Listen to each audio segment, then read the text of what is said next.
army fatigues do. That talking about democracy is a lot easier than having to spread it. I am a teacher. Those of us in the classroom every day are on the front lines. Students are the helpless, underdeveloped countries, and the school district is the US government, calling shots from a world away. In the comfort of air-conditioned boardrooms on top floors of ivory towers, disconnected from the results of their actions. But my students' future is not a business decision. The world is not a math problem. The light they promised would be at the end of the tunnel has now been turned off due to recent budget cuts.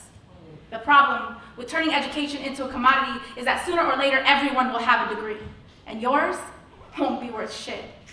But a true capitalist will sell you the rope you eventually use to hang them with. They are putting themselves out of business. Systems built on greed are not made to last. They are made only to increase until eventually they become so large that they self-destruct.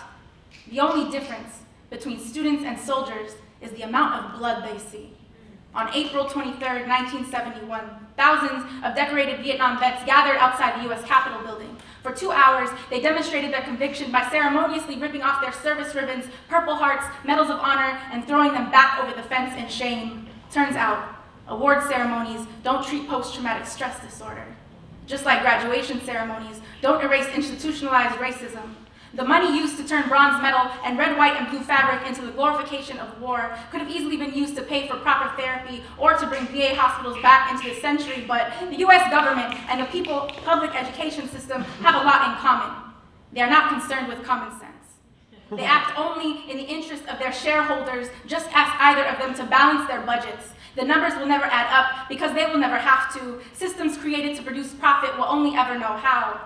Elections for school board and Senate remain a three-ring circus, and the public still pays for tickets to the show. We can't see with sequins in our eyes, so they turn on the old razzle-dazzle and the audience never catches wise. We keep on voting, hoping one day their legislation is able to cash the checks they wrote with their campaign speeches. There is something fundamentally wrong with the way we think. We stifle creativity in the classroom, yet demand innovation in the workplace.